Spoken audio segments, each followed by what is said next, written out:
श्री शिवाय नमस्तुभ्यम। प्रियजनों, आज हम जानेंगे महादेव और त्रिशूल और कुलांग की कहानी। इस कहानी में भगवान ने त्रिशूल की शपथ क्यों ली थी, क्यों उनको त्रिशूल की शपथ लेनी पड़ी, आज हम ये जानेंगे। हिमालय की उत्तर दिशा में स्थित था एक रहस्यमय वन, महाकाल वन। यह वन स्वयं शिव के तप का साक्षी था। यहाँ वर्षों पूर्व भगवान शिव ने सृष्टि के कल्याण के लिए घोर तपस्या की थी, किया करते थे। इस वन में केंद्र में एक शिवलिंग था जिससे कालेश्वर कहा जाता था। मान्यता थी कि जो भी इस शिवलिंग की पूजा सच्चे हृदय से करता है उसे मृत्यु भी छू नहीं सकती है। हिमालय की बर्फीली चुप्पी में छिपा था एक अद्भुत रहस्य, महाकाल वन, जहाँ हर वृक्ष की शिव की तपस्या की गाथा गाता रहता था। यह कोई साधारण वन नहीं था। यहाँ की मिट्टी भी तप की अग्नि से तप चुकी थी और हर शिवालय में शिव का आवास था। वन के मध्य में स्थित था एक प्राचीन शिवलिंग, कालेश्वर, जो काल को भी भस्म कर लेने की शक्ति रखता था। कहते हैं, कालेश्वर के समक्ष जिसने सच्चे हृदय से ओम नमः शिवाय का जाप किया उसे स्वयं मृत्यु भी मार्ग से लौटा ले जाती थी। महाकाल वन में वायु मंत्रों की तरह गूंजती थी और उसकी लहरें शिवजी की उपस्थिति की अनुभव कराती थी। कई ऋषि, सिद्धि और योगी इस शिवलिंग के दर्शन हेतु वर्षों कठिन तपस्या करते रहे, पर केवल वही फल मिलता होता जिसकी भक्ति निष्कलंक हो जाती थी। यह शिवलिंग न केवल रक्षक था बल्कि चेतावनी भी देता था कि शिव की कृपा अमर कर सकती है, पर उनका क्रोध संपूर्ण अस्तित्व को समाप्त भी कर देता था। महाकाल वन में समय स्थिर हो जाता था और केवल एक ध्वनि गूंजती थी, कालेश्वर के चरणों में झुकते भक्तों की आराधना। एक दिन उसी वन में प्रकट हुआ कुलांग, एक असुर जो वर्षों तक पाताल लोक में तप करता रहा। ब्रह्मा जी से उसे वरदान मिला, जब तक कोई त्रिशूलधारी उसे नहीं मारेगा वह अमर रहेगा। एक दिन महाकाल वन की शांति तपोभूमि कांप उठी। धुएं बादलों के बीच प्रकट हुआ एक विकराल असुर, नाम था उसका कुलांग। उसकी आंखों में पाताल की अग्नि थी और उसके मुख से निकल रही थी ज्वाला में वन की दिशाएं थर्रा उठी। कहा जाता है कि कुलांग के पाताल लोक में सहस्त्र वर्षों तक तप किया था, न रुककर न थककर, केवल एक उद्देश्य से, अमरता पाने के लिए। ब्रह्मा जी की उसके तप से प्रसन्न हुए और उसे वरदान दिया, जब तक कोई त्रिशूलधारी तुझे न मारे तू मृत्यु को बस में रखेगा। इस वरदान से बलशाली हुआ कुलांग अब तीनों लोगों में आतंक फैलाने का तत्पर था, क्योंकि उसे ज्ञात था शिव समाधि में है। वह जानता था कि देवताओं के पास त्रिशूल नहीं है, केवल वह है, और वही वह उसकी शक्ति बन चुका था। महाकाल वन में उसका पहला कदम जैसे प्रकृति से संतुलन को चुनौती दे गया। वृक्ष सूखने लगे और आकाश में अंधकार छा गया। कालेश्वर शिवलिंग की ओर उसका बढ़ता हुआ कदम केवल विनाश नहीं बल्कि उसकी शपथ को लेकर के ललकार रहा था, जिसे स्वयं महादेव ने त्रिशूल की शपथ कहकर लिया था। परंतु कुलांग ने इस वरदान का दुरुपयोग करना शुरू कर दिया। वह धरती पर आया, ऋषियों मुनियों की यज्ञ भूमि को नष्ट करने लगा, मंदिरों को अर्पित करने लगा और धीरे धीरे देवलोक की ओर बढ़ने लगा। वरदान पाकर कुलांग का हृदय अहंकार से भर उठा। जो वर से उसे तप का फल बनकर मिला था, अब वह अधर्म का औजार बना चुका था। जब धरती पर आते ही उसका पहला लक्ष्य बने ऋषि मुनियों के आश्रम, जहाँ यज्ञ की अग्नि जल रही थी, अब वहाँ केवल धुआं और राख बची थी। वहाँ जहाँ से भी गुजरता देवों की ध्वनि मौन हो जाती और आकाश में राक्षस सी गूंजने लगती। उसने पवित्र मंदिरों को रौंदा, देवताओं की मूर्तियों को खंडित की और शिवलिंग पर अपवित्र रक्त चढ़ाया। कुलांग अब केवल असुर नहीं था, वह अधर्म के विरुद्ध उठी एक जीवित चुनौती बन चुका था। उसका उद्देश्य स्पष्ट था, श्रद्धा के भय में बदले लेना और पुण्य भूमि को भय भूमि बना देना। धीरे धीरे उसका अंतकाल देवलोकों की सीमाओं तक पहुंचने लगा और इंद्र के सिंहासन तक उसकी छाया मंडराने लगी। देवता संक्षिप्त थे, सहाय थे, अब असहाय थे, क्योंकि वे जानते थे कि कुलांग का अंत केवल एक त्रिशूलधारी ही कर सकता है और महादेव अब भी समाधि में लीन थे। देवताओं की व्यथा, इंद्र, वरुण, अग्नि, वायु सभी देवताएं उसके सामने असहाय हो गए और उन्होंने ब्रह्माजी से सहायता मांगी, पर ब्रह्माजी भी बोले नहीं। इंद्र का ब्रज निष्भर्ष हो गया। वरुण की जलाधारा भी कुलांग की अग्नि को बुझा नहीं सकी। वायु की गति थम गई और अग्नि स्वयं भय से डिगडिगा गई। देवताओं की सभा में निवरता छा गई। जहां पहले अमृत की गूंज होती थी, वहां अब कुलांग के आतंक की चर्चा थी। इंद्र बोले, प्रजापति, इंद्र, वरुण, अग्नि, वायु चारों दिशाओं के रक्षक एक तरफ होकर ब्रह्मा लोग पहुंचे और ब्रह्माजी के चरणों में नतमस्तक हो गए। इंद्र बोले, प्रजापति, वह राक्षस हमारे यज्ञों को अपवित्र कर रहा है, सर्वलोकों की मर्यादा को चुनौती दे दी है, हमें मार्ग दिखाइए। ब्रह्माजी गंभीर हो गए और उन्हें अपने नेत्र मूंदे और शांत स्वर में उत्तर दिया, मैंने उसे वरदान दिया है, परंतु उसके अंत की शक्ति मेरे पास नहीं है। उसका संहार केवल वही कर सकता है, वही जो काल से परे है, जो त्रिनेत्रधारी है, जो मृत्यु के भी स्वामी है, भगवान शिव हैं। ब्रह्माजी बोले, जब तक महादेव स्वयं जागकर उस पर त्रिशूल न चलाएं, कुलांग को भी नहीं रोक सकता। उनके शब्दों से देवताओं को हृदय कांप उठा, क्योंकि वे जानते थे शिव समाधि में हैं और उन्हें बिना कारण विचलित करना स्वयं सृष्टि को हिला सकता है। परंतु जब और प्रतीक्षा नहीं की जा सकती थी, अधर्म के सीमाएं लांघ दी गई थी। देवताओं ने महाकाल की ओर प्रस्थान किया, अंतिम आशा लेकर, अंतिम शरण में। मैंने उसे अमरता का वरदान नहीं दिया, केवल यह कहा था कि केवल त्रिशूलधारी ही उसका वध कर सकता है और त्रिशूलधारी केवल महादेव के पास ही है। ब्रह्माजी ने धीमे स्वर में लेकिन गूंजती हुई गंभीरता से के साथ कहा, मैं उसे अमर नहीं बनाया, मैंने केवल सत्य का ही उसका अंत केवल त्रिशूलधारी के हाथों होना ही संभव है। देवताओं की आंखों में प्रसन्न थे, पर ब्रह्माजी की वाणी में उत्तर स्पष्ट था। त्रिशूल की देव किसी मुनि या ऋषि यंत्र से पास नहीं था, वह तो केवल महादेव के करक कमलों में शोभित होता था। वह राक्षस जिस वरदान पर इतराता है, वही उसकी मृत्यु का उद्धार भी है। ब्रह्माजी बोले, क्योंकि उसका वध केवल शिव के त्रिशूल से ही संभव है। मैंने उसका मार्ग प्रस्तुत किया, परंतु अंतिम निर्णय अब महाकाल के हाथों में है। ब्रह्माजी की दृष्टि दूर हिमालय की ओर टिक गई, जहां शिव समाधि में लीन थे। अब यदि आप उसे रोकना चाहते हैं, ब्रह्माजी ने कहा, तो आपको स्वयं महाकाल को जगाना होगा।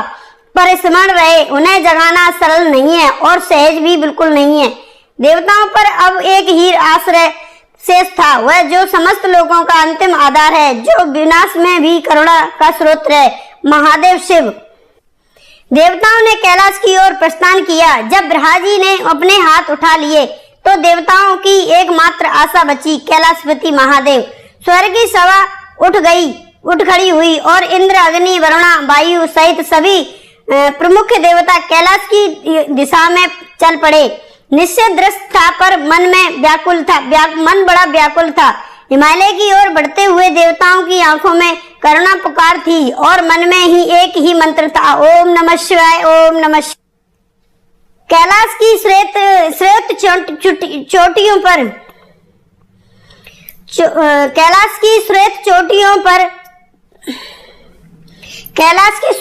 चोटियां दूर से स्वर्ण दिखाई दे रही थीं, जैसे स्वयं प्रकृति महादेव की नींद में कोई विधुन न आने देना जाती हो।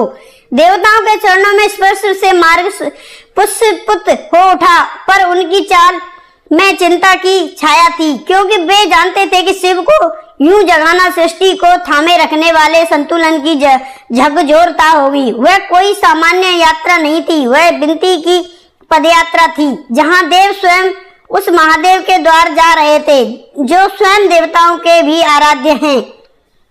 कैलाश पहुंचकर उन्होंने हिमगिरी के चरणों में नतमस्तक होकर पुकार लगाई, हे भोलेनाथ, हे त्रिलोक के संकट में हैं, जागिए प्रभु। उस गगनभेदी पुकार से महाकाल मन की हवाएं शहर उठी और हिमालय की चोटियों पर हल्का कंपन फैल गया, मानो स्वयं प्रकृति ने भी शिव का जागरण पुनः लिया हो।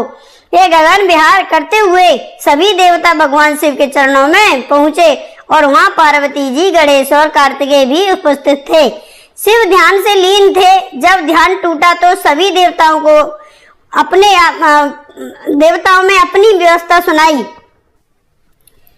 गगन मार्ग से होकर मंत्रों की गूंजें बीच समस्त देवता कैलाश पर उतरे, जहां स्वयं ब्रह्मांड के स्वामी शिव योगिंद्र में लीन थे।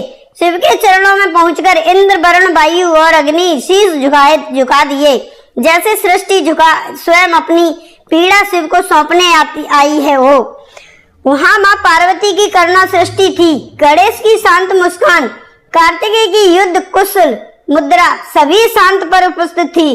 पूरे ब्रह्मांड के पालनकर्ता भी उस क्षण मौन थे, क्योंकि अब शब्दों की नहीं, शिव की कृपा आवश्यकता थी।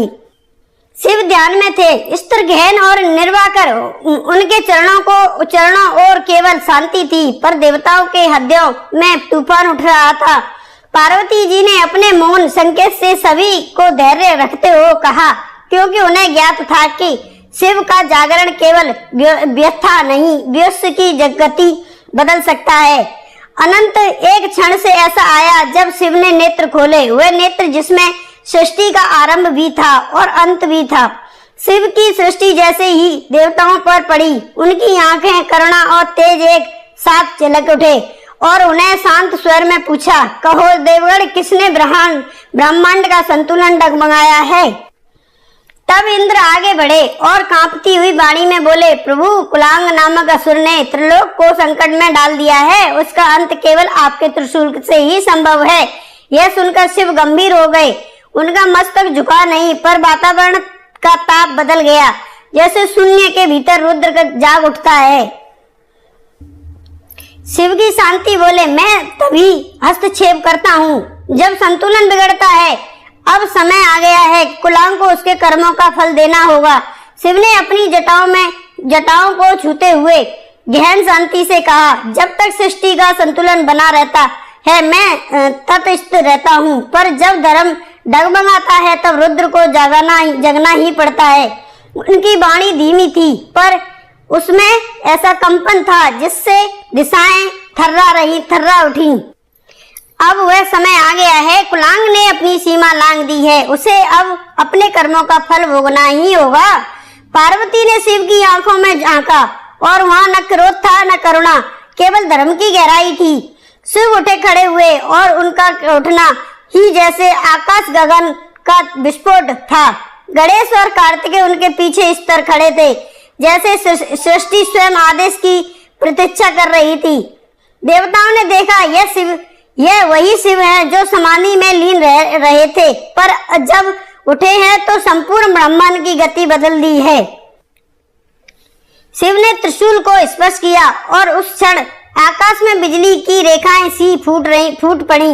अब न्याय होगा, उन्होंने कहा, और कुलांग से अभिमान का अंत भी होगा। कैलाश की चट्टानों पर शिव के चरण पड़ते ही कंपन होने लगा, जैसे प्रकृति स्वयं उन्हें युद्ध का आमंत्रण दे रही हो। परंतु पार्वती जी चिंतित थी। वह जानती थी कि जब शिव क्रोध में आते हैं तो संहार अप्रायता होता है। शिव के उठते ही जैसे ब्रह्मांड में कंपन होने लगा, पर उसी क्षण पार्वती जी की आंखों में गहराई चिंता झलक उठी।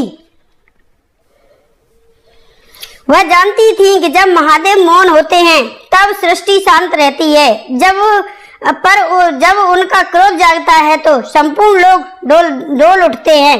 मां पार्वती की सृष्टि शिव के त्रिशूल पर टिकी थी। वह त्रिशूल को केवल क्षण नहीं करता, अपितु संपूर्ण विनाश का प्रतीक भी बना सकता था। उन्होंने शिव से कुछ नहीं कहा, पर उनके मौन में एक विनती छिपी थी कि प्रभु संहार करें। पर सीमा में रहें, क्योंकि रुद्र रूप असीम होता है। पार्वती जानती थी कि शिव का क्रोध तटबंध रहित मेहंदी जैसा है, जो सिर्फ शत्रुओं को नहीं समय को भी निगल सकता है। गणेश और कार्तिकेय ने माँ की आंखों में वह हलचल देखी जो केवल एक सृष्टि माता को अनुभव हो सकती है। जब काल स्वयं चल पड़ा, शिव की शांति मुद्रा में भी पार्वती को उस अंतरोद्रता की छाया दिख रही थी जो त्रिलोक को थर्रा सकती थी। वह कुछ क्षण चुप रही, फिर भीतर से प्रार्थना की, हे भोलेनाथ, न्याय कीजिए, पर कृपया की मर्यादा मत छोड़िए, क्योंकि आप ही संहार हैं और आप ही आधार भी हैं। त्रिशूल की शपथ। शिव ने अपने त्रिशूल को उठाया और बोले, आज मैं त्रिशूल की शपथ लेता हूँ, जब तक कुलांग का अंत नहीं करूंगा तब तक वापस कैलाश नहीं लौटूंगा, ना ही जल ग्रहण करूंगा। त्रिशूल की शपथ जब रुद्र ने प्रतिज्ञा ली, समस्त देवता मौन खड़े थे। वायु स्थिर हो गई थी और कैलाश की चट्टानें शिव के दौर भाव को निहार रही थीं। तभी शिव ने अपना त्रिशूल उठाया। उस क्षण ऐसा लगा जैसे ब्रह्मांड की नाड़ी थम गई हो और काल में भी अपनी गति रोक ली हो, क्योंकि त्रिशूल लोकपति अब प्रतिज्ञा करने जा रहे थे। त्रिशूल को आकाश की ओर उठते हुए शिव बोले, और उनकी वाणी में पृथ्वी से आकाश तक गूंजता हुआ तेज था, आज मैं त्रिशूल की शपथ लेता हूँ, जब तक कुलांग का अंत नहीं करूंगा तब तक कैलाश नहीं लौटूंगा और ना ही मैं जल ग्रहण करूंगा। उनके शब्द अग्नि जैसे थे, ताप से नहीं सत्य से जलते हुए पर्वत। पार्वती की आंखों में नमी थी, पर उनका मन जानता था अब धर्म जाग चुका है।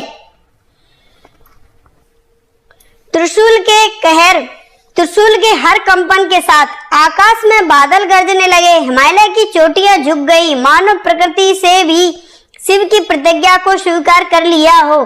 गणेश ने शिव के चरणों में नमन किया और कार्तिकेय की सृष्टि रण की ओर मुड़ी, क्योंकि अब युद्ध केवल असुरों से नहीं था, अधर्म से था। देवताओं ने देखा यह कोई साधारण संकल्प नहीं था, यह महाकाल का वचन था और महादेव वचन कभी व्यर्थ नहीं जाता है। शिव की आंखों में अब तप की शांति नहीं, रुद्र की ज्वाला थी और उनके त्रिशूल की नोक पर कुलांग का विनाश पहले ही लिख चुका था। काल लिख चुका था। यह शपथ सुनकर समस्त लोग कांप उठे और एक अनंत गुण और शक्तिशाली क्षण को दर्शाता है, जब शिव की वाणी से निकली प्रतिज्ञा केवल शब्द नहीं, संपूर्ण ब्रह्मांड के लिए आदेश बन जाती है। जैसे ही शिव की त्रिशूल की शपथ गूंजी, आकाश में गर्जना हुई, दिशाएं डोल उठी और लोकतंत्र तक भय की लहरें दौड़ गईं। शब्द तो केवल कैलाश पर बोले गए थे, पर उनकी गूंज ब्रह्मांड के हर कोने में फैल चुकी थी। स्वर्ग, मृत्यु लोक और पाताल सभी थर्रा उठे। देवता, ऋषिगण, यक्ष, गंधर्व सभी ने वह दिव्य कंपन अनुभव किया जो केवल जब शिव जागते हैं तभी होता है। वेदों की चित्राएं मौन हो गईं, मंदिरों की घंटियां स्वयं बजने लगीं, क्योंकि यह वह क्षण था जब काल ने संकल्प लिया था। यह केवल एक शपथ नहीं थी, यह ब्रह्मांड के हिला देने वाला संकल्प भी था, जिसे सुनकर काल भी सहम गया। त्रिशूल के उठते ही आकाश में अग्नि की रेखा सी खिंच गई और पाताल तक एक संदेश पहुंच गया। अब शिव स्वयं चल पड़े हैं। इस शपथ के कुलांग की विजय की नींव को हिला दिया, क्योंकि अब उसका सामना किसी देव से नहीं, महादेव से होने वाला था। शिव की यह प्रतिज्ञा ब्रह्मांड के लिए ब्रज की तरह थी, न्याय के लिए उठी हुई वो घोषणा जिसको कोई टाल नहीं सकता था।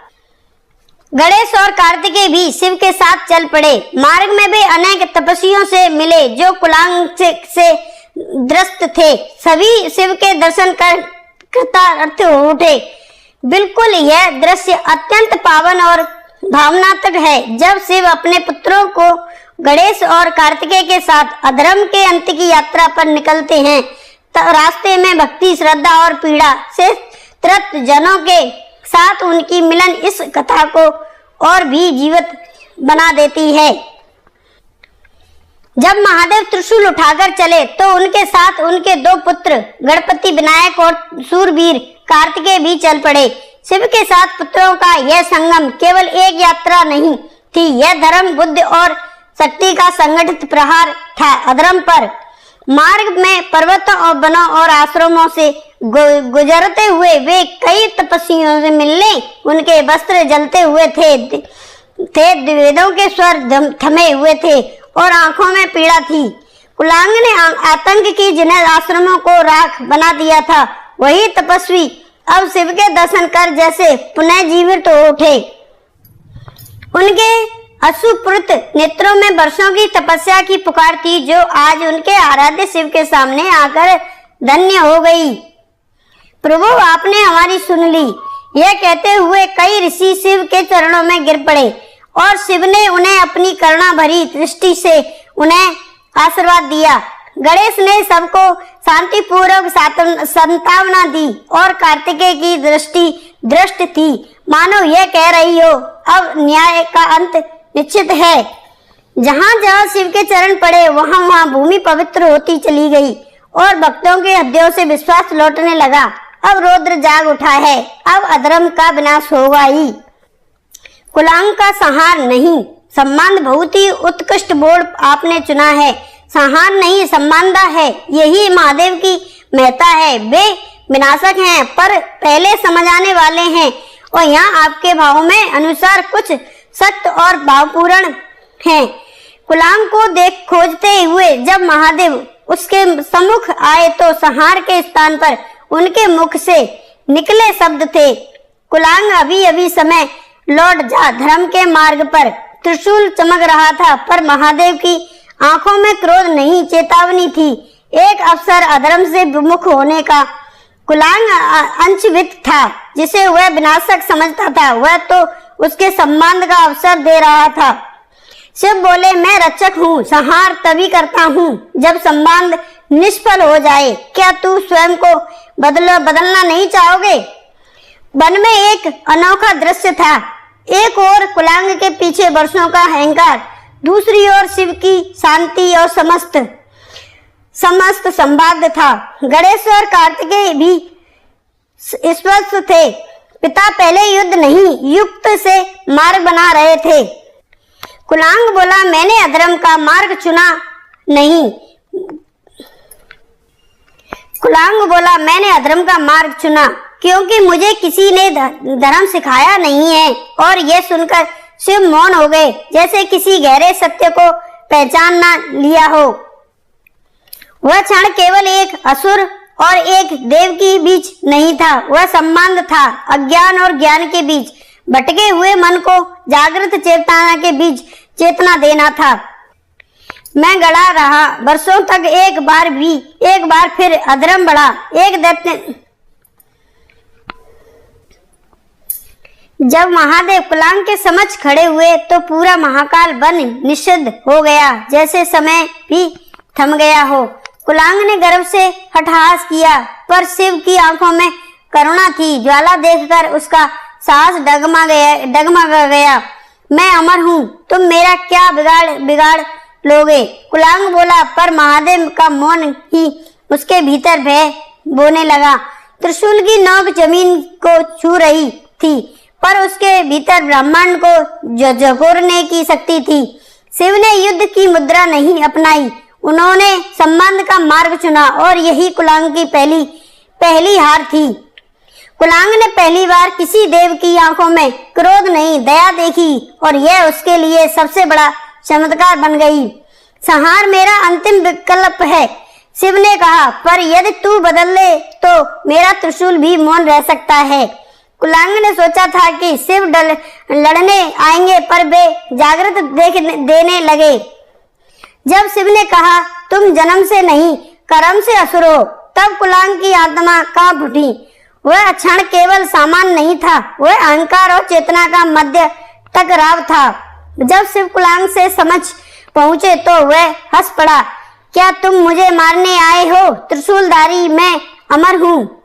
जब शिव कुलांग के समक्ष जब शिव कुलांग के समक्ष पहुंचे तो अहंकार गहराने लगा और आकाश में बिजली की चमक उठी। प्रकृति जानती थी कि यह क्षण सामान्य नहीं है। कुलांग की हठहास की उसकी आवाज तीनों लोगों में गूंजती, क्या तुम मुझे मारने आए हो? त्रिशूलधारी, मैं अमर हूं।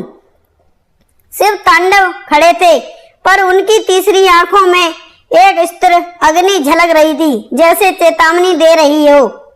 कुलांग के शब्दों में भयंग था, पर शिव की दृष्टि के करुणा और न्याय की गंभीरता भी थी। अमरता अहंकार नहीं देती। कुलांग शिव बोले, वह जिम्मेदारी देती है और तू उस योग्य नहीं रहा। त्रिशूल धीरे धीरे शिव के हाथों में उठा, बिना क्रोध के, केवल धर्म की रक्षा के लिए। कुलांग ने शिव को ललकारा, पर वह यह नहीं जानता था कि जिसने वह भिड़ रहा है वे केवल विनाश नहीं, परिवर्तन का भी प्रतीक है। तेरा अंत तेरे ही कर्मों में छिपा है। शिव ने कहा, मैं केवल उसे प्रकट करने आया हूं। शिव बोले, अमर नहीं, अज्ञानी है तू। शक्ति का अर्थ तांडव नहीं, संतुलन है। क्या तू धर्म के मार्ग पर लौटना चाहेगा? शिव बोले, अमर नहीं, अज्ञानी है तू। शिव की वाणी में न क्रोध था, न ही घृणा, केवल सत्य की साक्षात पुकार थी। अमर नहीं, अज्ञानी। शिव के शब्द कुलांग के भीतर कंपन पैदा कर रहे थे, जैसे भीतर छिपे अहंकार को पहली बार कोई छू गया हो। शिव ने त्रिशूल भूमि में गाड़ा और आगे कहा, शक्ति का अर्थ तांडव नहीं, संतुलन है। तूने केवल विनाश चुना, पर अब तुझे विकल्प चुनना है। क्या तू धर्म के मार्ग पर लौटना चाहेगा? यह प्रश्न नहीं, एक अंतिम अवसर था, शिव की करुणा का साक्षात। कुलांग पहली बार मौन हो गया। सामने वह देख खड़ा था जो संहारक भी था और उद्धारक भी था। शिव की आंखों में तेज था, पर उस तेज में दया की लौ भी जल रही थी। कुलांग को यह द्वंद्व विचलित करने लगा था। यह वही क्षण था जहां एक असुर को पहली बार जीवन में आत्मा चिंतन का अवसर मिला। देवों से नहीं, स्वयं शिव से ही मिला। प्रकृति की थम गई, क्योंकि हुई है केवल युद्ध नहीं, चेतना की परीक्षा थी। कुलांग अब अवचित हुआ। यह वह उत्तर न था जिसकी वह कल्पना कर रहा था। कुलांग अवचित हुआ। कुलांग उत्तर नहीं था जिसकी कल्पना कर रहा था।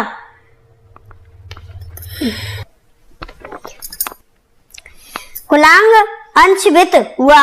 यह उत्तर नहीं था जिसकी वो कल्पना कर बैठा था। उसने की थी, उसे युद्ध की ललकार की आशा थी, पर मिला आत्मबोध का आमंत्रण। उसकी हंसी थम गई, चेहरा कठोरता से शून्यता की ओर झुक गया। शिव की वाणी ने उसकी आत्मा को छू लिया था। पहली बार एक असुर को लगा कि वह आरोग्य नहीं, अंधकार में भटका हुआ एक अज्ञानी है। कुलांग के भीतर कुछ टूटा हुआ वह गर्व नहीं था, वह भ्रम था जिसे शिव ने एक ही वाक्य में भस्म कर दिया था। यह वही क्षण था जब कुलांग को अपनी शक्ति नहीं, अपनी सीमा का एहसास हुआ था। तू युद्ध नहीं चाहता, उसके कंठ से निकली है धीमी कांपती हुई आवाज, उस भय का संकेत भी जो उसने कभी अनुभव नहीं किया था। शिव के मौन के कुलांग के भीतर शांति और भय दोनों को जन्म दे रही थी। शिव ने अपने त्रिशूल को भूमि में गाड़ दिया और बोले, मैं यहाँ युद्ध करने नहीं, चेतना देने आया हूँ। मेरे भीतर विनाश की ज्वाला है, पर उससे पहले करुणा भी गंगा बहती है। शिव का यह दिव्य संदेश। शिव ने अपने त्रिशूल को धीरे से भूमि में गाड़ते हुए आकाश की ओर दृष्टि डाली और उनके नेत्रों में कोई क्रोध नहीं था, पर वह शांति भी नहीं थी जो समापन्य के उनके ध्यान में दिखाई देती। वह सी चेतना और साथ ही आमंत्रण दे रहे थे। फिर उन्होंने गंभीर स्वर में कहा, मैं यहाँ युद्ध करने नहीं आया, मैं यहाँ चेतना जगाने आया हूँ। मेरे भीतर काल की आग है, पर वह तब प्रज्वलित होती है जब मैं संतुलन भंग हो उसे पहले बहती है। करुणा की गंगा जो पापियों को भी शरण में लेती है और अधर्मी को भी धर्म का अवसर देती है। त्रिशूल मेरा अस्त्र है, पर उससे पहले वह मेरा व्रत है। न्याय का संतुलन है का और आत्मा ज्ञान का भी सहार है। कुलांग ठगा सा रह गया। उसे एक प्रलयकारी युद्ध की आशा थी, पर शिव ने उसे आत्ममंथन का दर्पण दिखा दिया। उस क्षण मानो ब्रह्मांड थम गया हो, ना कोई आहट ना कोई गति, केवल शिव की वाणी गूंज रही थी जो असुर के हृदय की अंधकार को भेद रही थी। कुलांग कुछ क्षण में मौन रहा और उसने कहा, मैंने अधर्म चुना नहीं, क्योंकि मुझे अधर्म समझाया ही नहीं गया। मेरा जन्म ही विनाशक के लिए हुआ। कुलांग कुछ क्षण मौन रहा। उसे भीतर कोई हलचल हो रही थी। वर्षों से संचित क्रोध तस्कीर हो रही थी। प्रजा की पीड़ा जैसे शब्दों का रूप लेने लगी थी। उसने शिव की ओर देखा और पहली बार उसकी दृष्टि में ना अभिमान था और ना क्रोध, केवल एक टूटा हुआ सत्य था। वह धीमे सुर में बोला, मैंने अधर्म चुना क्योंकि मुझे धर्म समझाया नहीं गया। मेरा जन्म ही विनाशक के लिए हुआ है। पाताल में अंधेरे में मेरा लालन पालन हुआ है, जहाँ केवल बल ही भाषा थी और भाषा ही बल था और वह ही आचरण था। जब मुझे ब्रह्मा ने वरदान मिला तो लगा शायद यही मेरी पहचान है, अपराजय बनना और सबको झुकाना। किसी ने कभी मुझे प्रेम नहीं दिखाया, ना मार्ग दिखाया।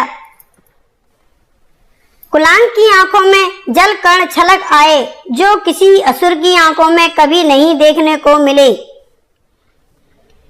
यदि शक्ति मेरा साफ थी,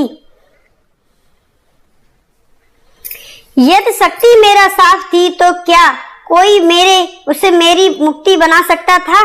शिव गंभीरता से उसकी ओर देखते रहे और उनका चेहरा शांत था, पर अंतरिक्ष में जैसे कोई सूक्ष्म परिवर्तन होने लगा था। आकाश के रंग बदलने लगे थे, पक्षियों की चहचहाट और लौट आई थी और तपस्वियों की पीड़ा जैसे मिटने लगी थी। शिव ने कहा, हर आत्मा चाहे राक्षस की हो या देवी देवताओं की, यह चेतना चिंगारी रहती है। तूने अभी वह चिंगारी पहचानी नहीं है, यही आरंभ है। शिव ने उत्तर दिया, जन्म विधि नहीं, विकल्प है। तू चाहे तो पूर्व जन्म पा सकता है, विचारों से कर्मों से बचने के लिए। शिव ने उत्तर दिया, जन्म विधि नहीं, विकल्प है। तू चाहे तो पूर्व जन्म पा सकता है, विचारों से कर्मों से बचने के लिए। उनकी वाणी में कोई उपदेश नहीं था, केवल एक स्तर सत्य की प्रतिध्वनि शिव के आगे बोली, जिसे तूने अपनी नियति समझता है वह केवल एक आरंभ था। अंत तेरा क्या होगा यह तेरे अगले निर्णय पर निर्भर है। जिस प्रकार एक बीज चाहे वह कांटे वाला हो या फूलों वाला, उचित भूमि और जल मिलने पर फल देता है, वैसे ही प्रत्येक प्राणी चाहे वह असुर हो या देव सही दिशा में बढ़ सकता है। कुलांग स्वस्थ था। वह पहली बार स्वयं को केवल असुर नहीं, एक चयनकर्ता के रूप में देख रहा था। यदि मैं परिवर्तन की राह चुनूं तो क्या मुझे स्वीकार किया जाएगा? उसने कांपती हुई आवाज में पूछा। शिव ने मद मुस्कुराते हुए साथ कहा, धर्म त्याग नहीं मांगता, चेतना मांगता है। तू यदि भीतर से जागे तो ब्रह्मांड भी तेरा स्वागत करेगा। कुलांग का परिवर्तन यह सुनकर कुलांग ने नेत्रों में आंसू भरने लगे। उसने शिव के चरणों में सिर झुका दिया और कहा, प्रभु मुझे मार्ग दिखाइए। कुलांग का परिवर्तन यह सुनते ही कुलांग ने कठोर हृदय में वर्षों से जमी अज्ञान की परतें पिघलने लगीं और उसकी आंखों में आंसू बह निकलने लगे। पहली बार क्रोध नहीं, पश्चाताप की गीली चमक लिख रही थी।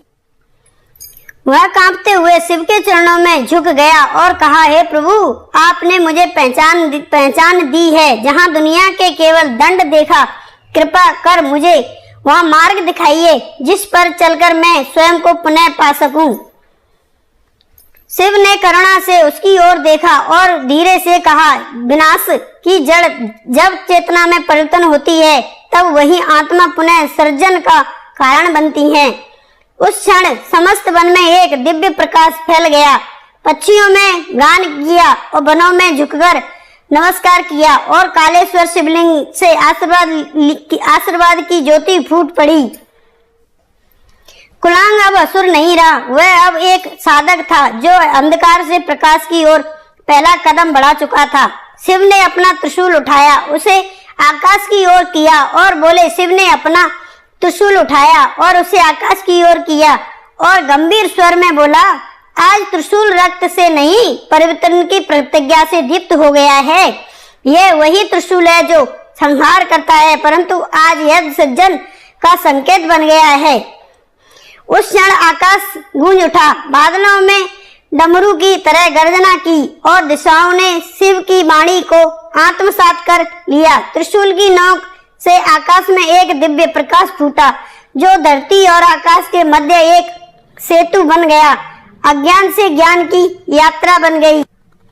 जहाँ अंधकार हो वहाँ ज्ञान बनकर जाओ, जहाँ तामस हो वहाँ ध्यान बनकर जियो। मैं तुझे श्राप नहीं देता हूँ, तू अब काल पुत्र ऋषि होगा जो उन असुरों को मार्ग दिखाएगा जो भटक गए हैं। जहाँ अंधकार फैला हुआ है वहाँ तू ज्ञान की ज्योति बन, जहाँ तामस वहीं हो वहाँ तू तपस्वी चेतना बन। मैं तुझे श्राप नहीं तप का वरदान देता हूँ। अब तू कालपुत्र ऋषि कहलाएगा, वह जो भटके असुरों को धर्म का मार्ग दिखाएगा। कुलांग ने एक नया नाम पाया और एक नया जीवन। कुलांग ने न केवल एक नया नाम पाया बल्कि एक नई दिशा, एक नया उद्देश्य और एक नया पूर्ण परिवर्तन जीवन में प्राप्त किया। अब वह वही कुलांग नहीं था जो विनाश करता प्रतीक था, वह कालपुत्र ऋषि बन चुका था जो अज्ञान के अंधकार में भटकते हुए प्राणियों को धर्म का ज्ञान और तप का मार्ग दिखाने को संकल्प कर रहा था। त्रिशूल शिव की वापसी। त्रिशूल वापस शिव की पीठ पर आ बैठा। देवताओं ने प्रणाम किया। पार्वती ने जल भेंट किया जिसे शिव ने शांति से ग्रहण किया। कैलाश लौटते समय शिव बोले, शिव की वापसी। त्रिशूल अब पुनः अपने स्थान पर शिव की पीठ पर शांत और स्थिर था, जैसे कि उसने एक गहन दैत्य पूर्ण कर विश्राम पा लिया हो। उसकी धार अब युद्ध की नहीं करुणा की आवी थी। समस्त देवगण जो इस यात्रा में शिव के संग चले थे आदर और भाव विभोर नयनों से महादेव को नमन कर रहे थे। वे जानते थे यह केवल असुर का अंत नहीं था, यह धर्म के युद्ध में धर्म की पुनः स्थापना थी। पार्वती माता उसे उस क्षण की प्रतीक्षा में वर्षों से ध्यानस्थ थी कि शिव के समक्ष आई। उनके हाथों में कमंडल था जिसमें तप और प्रेम का संगम था। उन्होंने वह पावन जल शिव को अर्पित किया जिसमें शिव ने उस जल को ग्रहण किया। वह जल केवल शरीर की तृष्णा नहीं, आत्मा की संतुलन था। वह जल इस शपथ का अंत था जिसे शिव ने लिया था, त्रिशूल की शपथ। गणेश और कार्तिकेय पिता के चारों ओर ऐसे मंडरा रहे थे जैसे चंद्रमा और सूर्य किसी एक ग्रह की परिक्रमा कर रहे हों। कैलाश की ओर बढ़ते हुए शिव ने हिमालय की ऊंचाइयों को देखा और बोले, जहाँ संतुलन टूटे वहाँ चेतना का संचार आवश्यक है। आज युद्ध नहीं संबंध में विजय पाई है, यह मेरे तप की सच्ची सिद्धि हुई है। उनके शब्द वायु में गूंज नहीं बल्कि सृष्टि के कण कण में बांध गए थे। ऐसा लगा जैसे ब्रह्मांड से विश्वास रोक लिया हो, केवल शिव के विचार सुनने के लिए। और उसी क्षण से कालेश्वर शिवलिंग की महिमा और भी अद्भुत हो गई। आज भी कहा जाता है, जो उस शिवलिंग के समक्ष सच्चे हृदय से शपथ ले और धर्म के मार्ग पर अडिग रहे, उसे स्वयं महाकाल की कृपा प्राप्त होती है। शक्ति वही है जो संहार नहीं सुधार कर सके। त्रिशूल संहार का प्रतीक है। पर मैं चाहता हूँ तो यह कल्याण का यंत्र भी बन सकता है। का वास्तविक स्वरूप केवल विनाश करने में ही नहीं होता। यदि कोई सच्चा शक्तिशाली है तो वह अपने बल से किसी को मिटाने के साथ साथ वह उसे गढ़ने का प्रयास भी कर सकता है। सच्ची शक्ति वही है जो क्रोध में भी संयम रखे और जो अपमान में भी मर्यादा न भूले और जो अहंकार में भी ज्योति का संचार करे। त्रिशूल जिसे संसार के केवल संहार का प्रतीक माना जाता है, वह मेरे लिए मात्र एक अस्त्र नहीं है, वह मेरे भीतर की चेतना संतुलन और निर्णय का प्रतीक है। जब अधर्म सीमा पर पार करता है तो यही त्रिशूल रुद्र रूप धारण कर लेता है। परंतु जब कोई अज्ञान से सत्य की ओर लौटना चाहता है तो यह त्रिशूल उसे दिशा दिखाता है। मैं शिव हूँ, मैं तांडव कर सकता हूँ, पर उसे पूर्व में करुणा भी कर सकता हूँ। यदि आवश्यकता हो तो मैं ब्रह्मांड हिला सकता हूँ, पर यदि कोई पश्चाताप की भावना मेरे पास आए तो मैं उसे नई चेतना दे सकता हूँ। इसलिए याद रखो, त्रिशूल के केवल भय नहीं, आशा भी है। यह केवल अंत नहीं, एक नवीन आरंभ भी है। और शक्ति यदि चाहे सच में दिव्य है तो वह नाश नहीं है, उद्धार करेगी। यही शिव का मार्ग है, यही त्रिशूल की शपथ है। तीनों लोकों में शांति लौट आई। कालेश्वर लिंग की आराधना फिर आरंभ हुई और शिव पुनः ध्यान में लीन हो गए। वहीं कैलाश पर हिम शिविरों में मध्यम त्रिशूल की शपथ पूर्ण हुई। अधर्म का अंधकार मिट गया। जब कुलांग ने अधर्म का मार्ग त्याग कर शिव के चरणों में शरण ली, तब एक गूंज समस्त ब्रह्मांड में सुनाई दी। वह भी धर्म की पुनः स्थापना की ध्वनि थी। त्रिलोक में जहाँ पहले भय, अशांत और असुरता का आतंक व्याप्त था, वहाँ अब दिव्यता, संतुलन और मंगलमय ऊर्जा की तरंगें फैलने लगी थी। स्वर्ग लोक में इंद्र ने अपनी सभा में पुनः यज्ञों का अनुष्ठान कराया। मृत्यु लोक में तपस्वियों ने फिर से वनों में ध्यान लगाया। पाताल में भी जो असुर धर्म पथ पर चलना चाहते थे, उन्हें कुलांग अब कालपुत्र ऋषि मार्गदर्शन मिलने लगा। तीनों लोकों में ऐसा प्रतीत होने लगा जैसे समय में स्वयं अपनी गति को नया अर्थ दे दिया हो। शांति केवल बाहरी नहीं थी, अब वह अध्यों से भी उत्तरी थी। ऋतुएं पुनः अपने क्रम में आने लगी थीं। नदियां शांत स्वर बहने लगी थीं और आकाश में नक्षत्रों की मिटाहट जैसे महादेव श्रवण में चमकने लगी थी। कालेश्वर लिंग, जहां शिव ने कभी त्रिशूल की शपथ ली थी, अब पुनः श्रद्धा और भक्ति का केंद्र बन गया है। वहां दूर दूर साधक, ऋषि, गृहस्थ और देवगण पूजा अर्चना हेतु आने लगे हैं। घंटियों की ध्वनि और ओम नमः शिवाय के मंत्रों से वह भूमि फिर से पावन हो उठी है और उस पर सबके पार शिव, वह जो आदि और वह जो अनंत है, पुनः ध्यान में लीन हो गए हैं। हिमालय की तंगुई शिखाओं पर स्थित कैलाश, जो स्वयं भी ब्रह्मांडीय ऊर्जा का स्रोत है, फिर से शिव ने समाधि स्वरूप में आलोकित हो गए हैं। हिम वृष्टि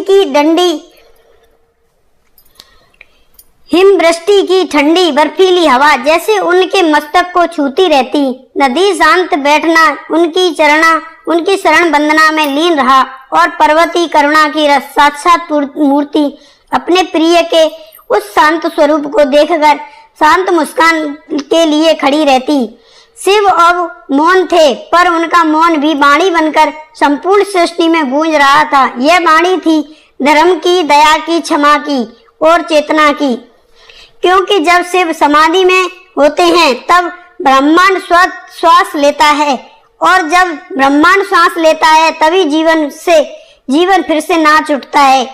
शिव ने तांडव में, परंतु इस बार शांति से रूप में सब कुछ अच्छे से कर दिया।